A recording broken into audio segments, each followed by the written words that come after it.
The Constitution of India, Preamble. We, the people of India, having solemnly resolved to constitute India into a sovereign, socialist, secular, democratic republic and to secure to all its citizens justice, social, economic and political, liberty of thought, expression, belief, faith and worship, equality of status and of opportunity, and to promote among them all fraternity, assuring the dignity of the individual and the unity and integrity of the nation.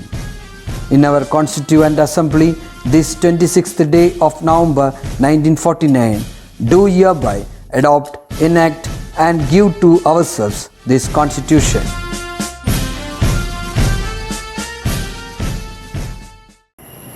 Hi children, how do you do? How is your life going on? I am very happy to hear from all the teachers that you have performed very nicely in all the subjects in the first evaluation session which was conducted last week, isn't it? And I am glad to say in biology also most of you have performed very nicely. Even the below average children have shown a great performance during that first evaluation process. My dear children, you have to move like this with the same pace and you can achieve much more in your board examination. So my dear children, stay safe and be healthy, isn't it? So when I am saying be healthy, in that one factor is coming there, that is usage of mobile. This mobile is a necessity now, it's not an addiction my dear children, as because of the mobile only we are able to connect with each other, isn't it? So just take it as a necessity and don't use mobile for a longer time or in the late night. As we know that now what is happening with corona, which is a microorganism, which is a virus, which is invisible and it has taken the life of many people, isn't it? In the same way in the future, this usage of mobile can take the life of many people or it will be leading to certain diseases like cancer, or I can say eye cancer is the most dreadful disease which is taking place nowadays in the people and as I said mostly in children. So by saying that early to bed, early to rise, make a man healthy, wealthy and wise. And next thing, prevention is better than cure. So my dear children, by saying these wordings, I move on to the next session, that is the second chapter in biology, and the name of the chapter is Windows of Knowledge. In the first chapter, we have already studied about nervous system. So we should know what are the sense organs, isn't it? Padma Priya, can you say which are the sense organs present in the body of a human being? Yes, my dear child, you have said correctly. There are 5 sense organs and they are eyes, ear, tongue, nose and skin. And related to these 5 sense organs, we are going to study in detail, that is their structure, their function.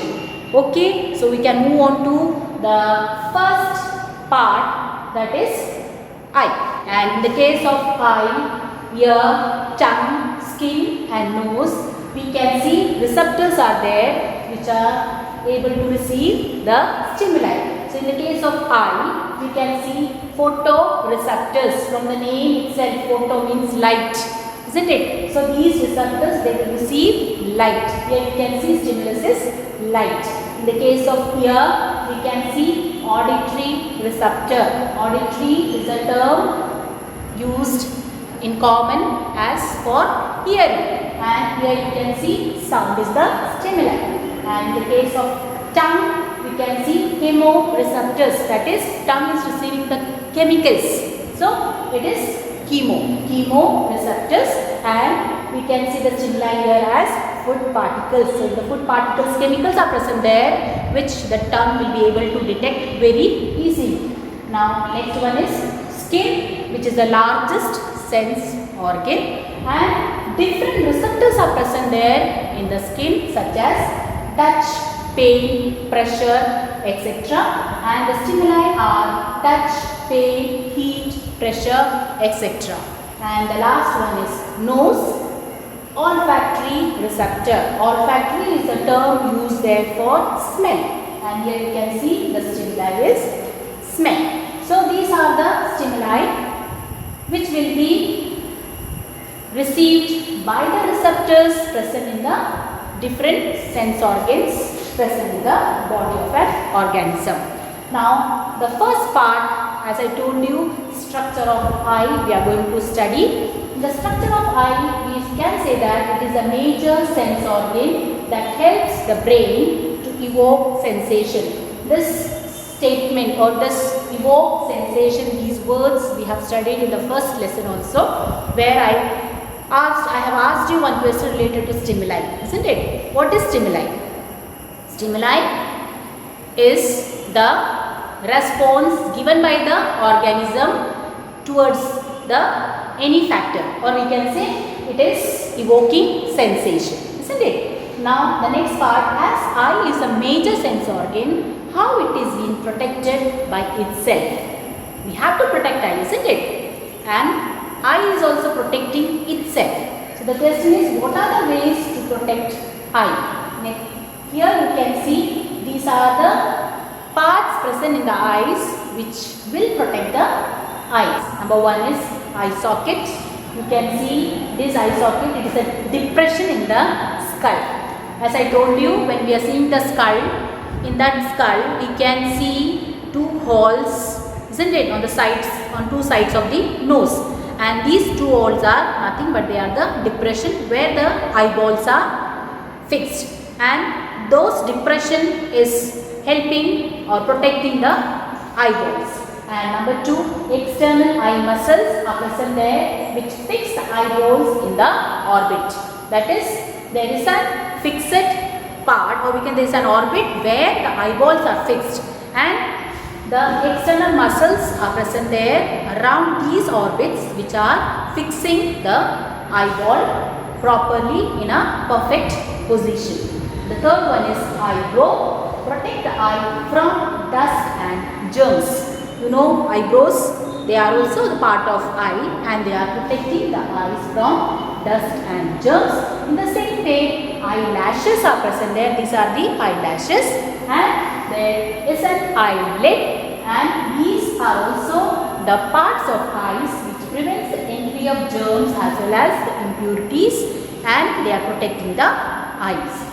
And next one is conjunctive portion, where we can see this conjunctive portion is seen in the front part, here in the front part of the eye, where it secretes certain fluid which protects the anterior portion of the eye, isn't it? And the ball of the eye will not dry up there. And the last one is tears, and the tears we can see certain enzymes, and those enzymes are lysozyme.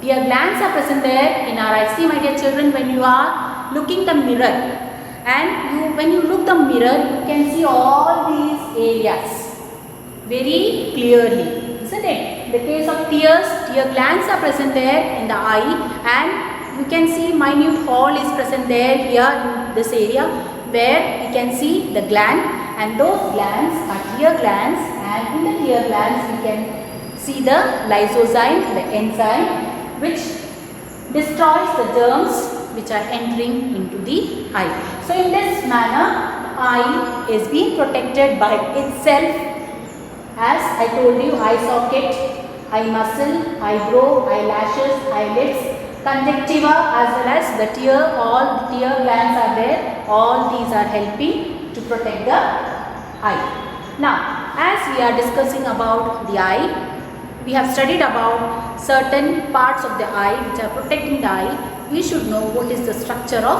eyes, isn't it? So in the structure of eye, you can see here the structure of eye, where you can see three layers of eyes are there. In the case of eyes, there are three layers. Number one is sclera, number two choroid, and number three retina. Here you can see three layers are there. this is the outermost layer, that is sclera.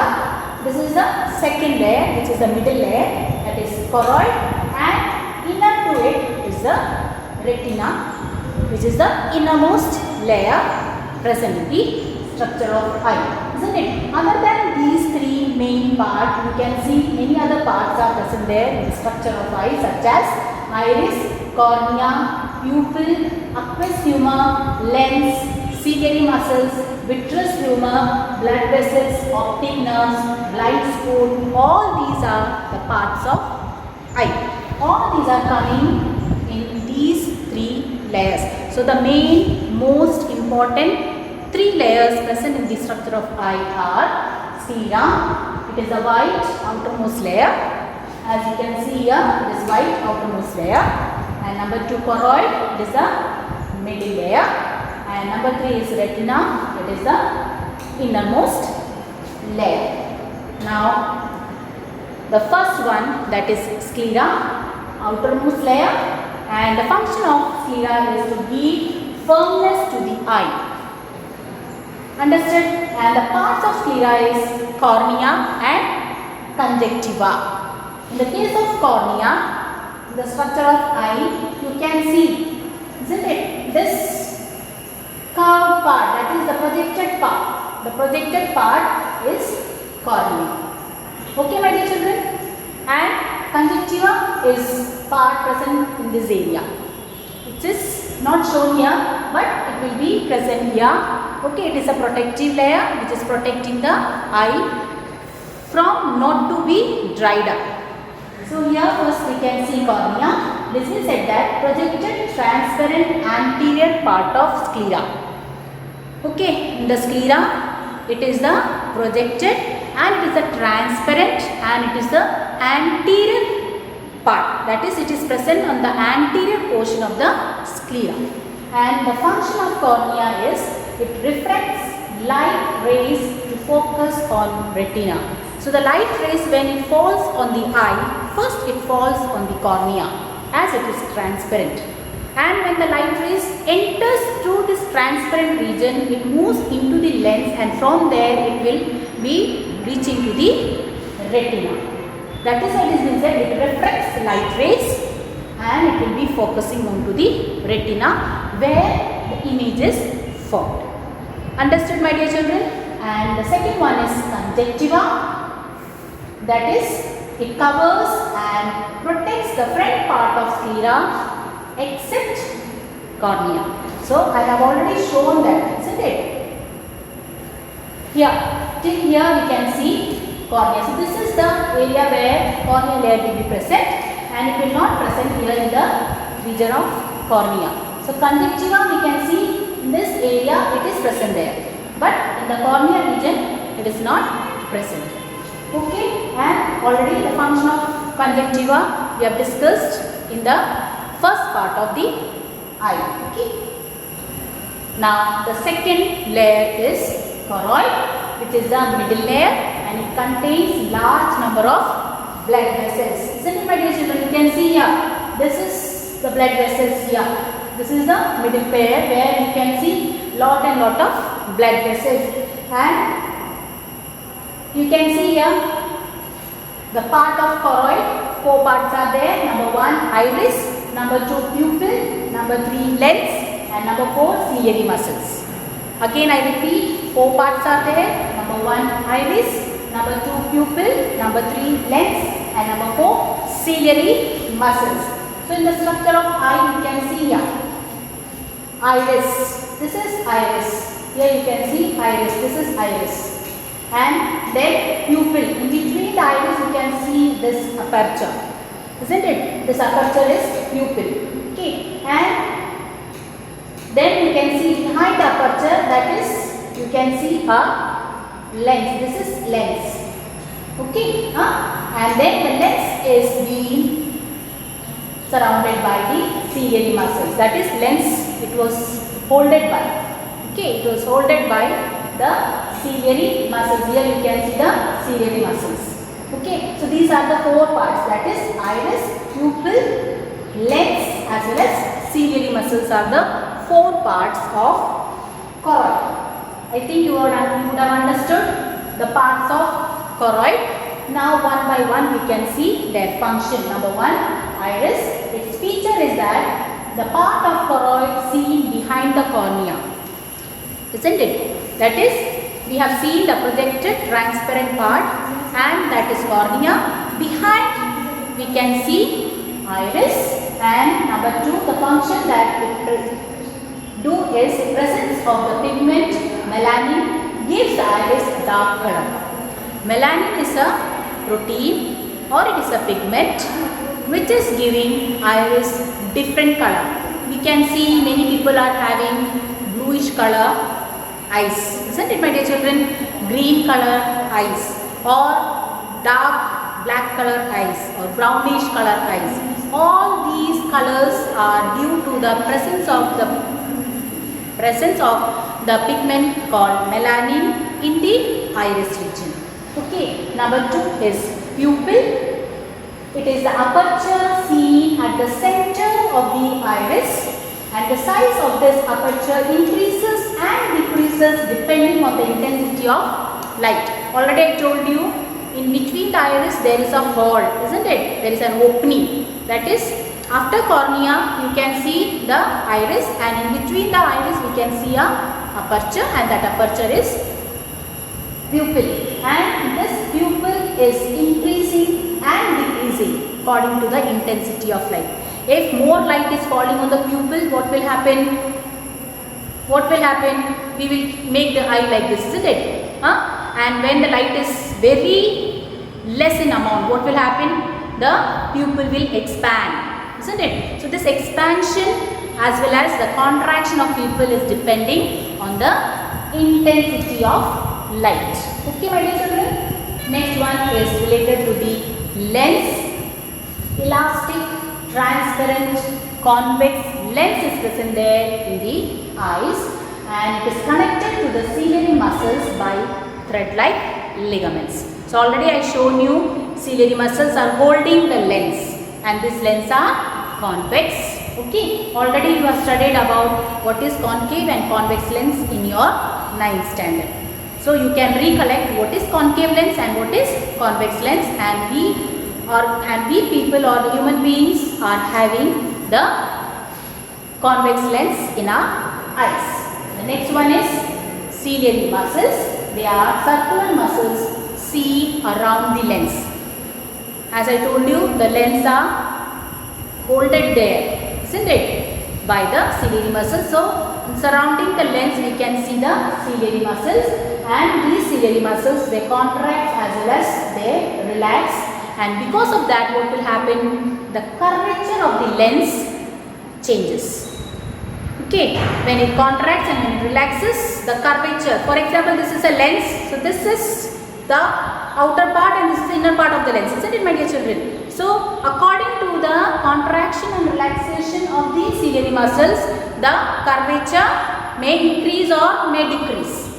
So that is how the ciliary muscles function there, and because of that the lens focal length as well as its curvature changes. Now the third innermost layer is retina, and here we can see lot of photoreceptors. As I told you, photoreceptors are the receptors which receives the light. And in the case of retina, there are three parts: yellow spot, blind spot and optic nerves. So you can see here optic nerves, blind spot, and here you can see the yellow spot. Okay, so optic nerves, blind spot and yellow spot, these are the three parts in the case of retina. The first one is yellow spot, the part of the retina where plenty of photoreceptors are present. So yellow spot is a region where we can say, or where we can see lot of photoreceptor cells which are able to receive the light, due to which we are able to see the images, or we can say we are able to see the objects, and it's the point of maximum visual clarity. So yellow spot is the point from where we will be getting the clarity of the image. Number 2 is blind spot, the part of retina from where the optic nerves begin. As I have shown you in the figure, it is the part from where the optic nerve, optic means that is related to the eye. It is an eye, isn't it? And nerves means the nerves related to the eye. They are called optic nerves. So optic nerves, it begins from the blind spot. And here it has been said that there is no vision as photoreceptors are absent. So what is happening here? No photoreceptors are present there in the blind spot. So no vision is taking place in the blind spot. So this is the difference between yellow spot and blind spot. In the case of yellow spot, we have seen maximum number of photoreceptors are present there. In the case of blind spot, no photoreceptors are present there. Next one is optic nerves. Transmit impulses from photoreceptors to the visual center in the brain. As it is a nerve, surely it will connect the impulses or the stimuli coming from the eye, and it will be taken from the eye to the brain. And from the brain, what responses was being given there will be taken by the optic nerves to the eye, so that eye will be able to see the objects. So that is the role of optic nerve. It is transmitting the impulses from the photoreceptors which are present in the retina, and where it is in transmitting to the visual center of the brain. Visual center of the brain means to the cerebrum. Isn't it? Already we have studied about the parts of brain, where we have studied about cerebrum, and we have studied about the function of cerebrum. There we can see the part of cerebrum where the impulses are being transmitted, and because of that, what will be happening there? The eye will be able to see the object. So this is the structure of eye. Now two more parts are there related to the structure of eye, that is the fluids present in the eye. Number 1 is aqueous humor and number 2 is vitreous humor. Aqueous humor is the fluid which is present in the aqueous chamber, and vitreous humor is the fluid present in the vitreous chamber in the eye. Isn't it, my dear children? You can see here. This is vitreous humor. And you can see here aqueous humor, isn't it? So here we can say it is an aqueous chamber where we can see aqueous humor, and this is the part which is called vitreous chamber, and where we can see vitreous humor.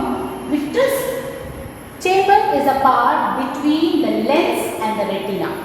Vitreous chamber is a part between the lens and the retina, whereas aqueous chamber is the part between the cornea and the lens. Aqueous chamber is the part between the cornea and the lens, and in aqueous chamber we can see aqueous humor. Aqueous humor is nothing but it is a watery fluid. Okay? And in the case of vitreous chamber, we can see vitreous humor. Again, it is a fluid, but it is not a watery fluid, but it is a jelly-like substance. So I think you would have understood, my dear children, what is aqueous chamber and what is aqueous humor, what is vitreous chamber and what is vitreous humor. We can see the water like fluid filled in the aqueous chamber between the lens and the cornea. Got it? Now whereas in the case of vitreous humor, we can see the jelly-like substance seen in the vitreous chamber between the retina and the lens. Next one related to aqueous humor, it is formed from the blood and is reabsorbed into the blood. This is a statement which you have already studied in your previous class, isn't it? Just recollect about this statement where you have studied. Yes, my dear children, you have studied in the case of CSF, which is present in the three-layered meninges in the brain as well as in the central canal of the spinal cord. there we have studied the peculiarity of CSF. As such, what we are going to study in the aqueous humor, it is formed from the blood and is reabsorbed into the blood. Okay, and the next part, the function again you can see here, provides oxygen and nourishment to the tissues of the eye. What is the function of CSF? The same function CSF is also doing in the case of brain and spinal cord. The same you can see in the case of aqueous humor. It provides oxygen and nourishment to the tissues of the eye. Now in the case of vitreous humor, helps in maintaining the shape of the eye. The shape of the eye which we are having here is because of the presence of vitreous humor, which is a jelly-like substance. So my dear children, this is the structure of eye, which is very, very, very important. You have to draw it, you have to label it, you have to study the function as well as the parts very nicely, because the question related to the structure of eye used to ask every time in the question paper. Now next is related with the regulation of light in the eye. Isn't it, my dear children? See, when we are moving, now see, when we are in a daylight, we can see everything very clearly, isn't it? Where are the things kept, we can see very nicely. But as soon as we enter into the dark room, what will happen? What changes we feel there? For 1 to 2 minutes, we will be standing still there unless and until somebody will be switching on the light or some light can enter into the room, isn't it? But after 1 or 2 minutes, we will be able to see something there. What is happening there? It is because of the regulation of light taking place in the eyes. And what is happening there, we can see we have studied about iris and pupil, isn't it? These two parts in the eyes, it regulates the amount of light falling in the eye. So when somebody is putting a torch or showing a torch in front of the eye, what will happen? Surely we will tighten our eye, isn't it? We will close our eye in a very tight way. And when we move on to some darker area, what will happen? We will not close our eyes, but what we will do, we will expand it, isn't it? So and that expansion will be making us to see the things very clearly. It's because of iris and pupil. See, in the case of bright light, you can see what is happening there related to the circular muscle, radial muscle, what is happening with the pupil, and what is happening to the iris. All the things you can see here, isn't it? Here, in the bright light, the pupil is contracting. You can see here, contracting, that is, this is the pupil and this is the iris, isn't it? And in the dim light, what is happening to the iris and what is happening to the pupil? Their pupil is expanding. So, here you can see in the case of bright light, circular muscles contracts and the radial muscles relax. Here are the circular muscles present there and this is the radial muscle. And in the case of circular muscle, what is happening there? It will contract and the radial muscles, they will relax, due to which the pupil will contract and the light which is needed there to enter into the eye, only that much amount of light will be entering and the remaining one light will not enter there. The same case in the case of dim light, when there is very low amount of light present there, that time what happens to the pupil? It expands. Here in the case of ciliary muscles, it relaxes, and what happens to the radial muscles? It contracts. Okay, and due to which the pupil and iris, they will be contracting and relaxing. Here you can see the figure, the iris region and the pupil region. In the case, you can see the bright light, the pupil is contracting, the iris is relaxing. Whereas in the case of dim light, the pupil is expanding and the iris is contracting. So this is how the regulation of the amount of light is taking place when the light falls on the eye due to iris and pupil. here you can see the action of radial and circular muscles, how they are acting when the intensity of light increases or decreases. Intensity of light you can see here, contracting muscles you can see here, and the change in the size of the pupil you can see. See, in the case of dim light, what happens to the radial muscles? That is, dim light radial muscles contract, and due to which the size of the pupil increases. When the light intensity increases, that time the circular muscles they contract, and due to which the pupil size decreases. Okay, so this is how the circular muscle and the radial muscles they are functioning, and because of that we are able to see in the bright light as well as in the dim light. Now, as we know that the formation of image is taking place in the retina, as number of photoreceptors present in the retina are more in number, isn't it? It is the region where lot of photoreceptors are present there, and we can see formation of image. So when the photoreceptors they receive the light, that light will activate the receptors, and because of the activation of the receptors, the stimuli will be converted to impulses, and the impulses will be taken to the brain, and brain will give response back to the retina, and there will be formation of image. Now we have to see how the image is formed on the retina. So that is the question. What are the peculiarities of the image formed by the lens of the eye? We can see, we can observe the image over here.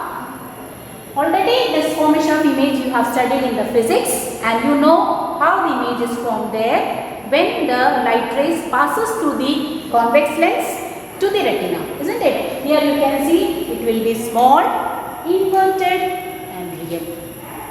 This is how the image is formed on the retina. But what the brain is doing there, you can see there, brain interprets the image as being right side up, isn't it? So in that manner, see here in the eye, see how what is happening there.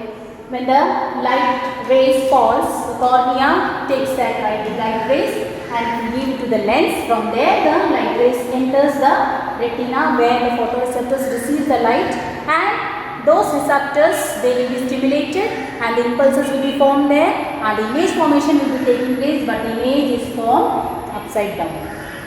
But when we used to see what happens, because of the interpretation of the brain, we are able to see the image upside, that is correct form of image we can see, isn't it? That is how the brain is interpreting. Okay, my dear children, this is how the formation of image is taking place, small, inverted, and it is real. Now, we can see nearby and distant objects clearly, isn't it? Nearby object, that is if we are keeping any object near to us, we can see very clearly that object, as well as if the object is kept far away from us, that also we are able to see very clearly. This is because the focal length of the lens can be adjusted according to the distance of the object. In the lens, we have studied that it is a convex lens, and next thing there are ciliary muscles and ligaments present there which will be contracting and relaxing. There is iris which will be contracting and relaxing. Pupil is present there. All these are connected to each other, isn't it? When the ciliary muscles and ligaments they contract and relax, surely the curvature of the lens it will change. And when the curvature of the lens changes, according to that the focal length of the lens changes. And due to that only we are able to see the nearby object as well as the far away object. Here you can see the illustration related to the distant object as well as nearby object, and what will happen to the ciliary muscle and the ligament and the lens when we are viewing distant object.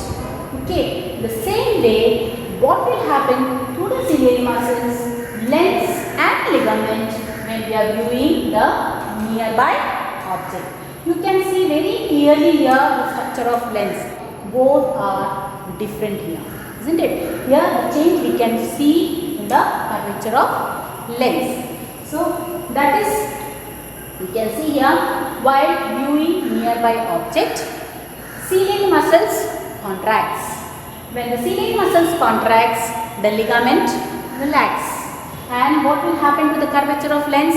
It increases. And when it increases, what will happen to the focal length? It decreases. That's why we are able to see the nearby object. So the curvature depends on the curvature of the lens. Okay. Here, what will happen to the curvature of the lens? It increases. So the curvature, what will happen? It increases. The focal length will decrease. And because of that, we are able to see the nearby object.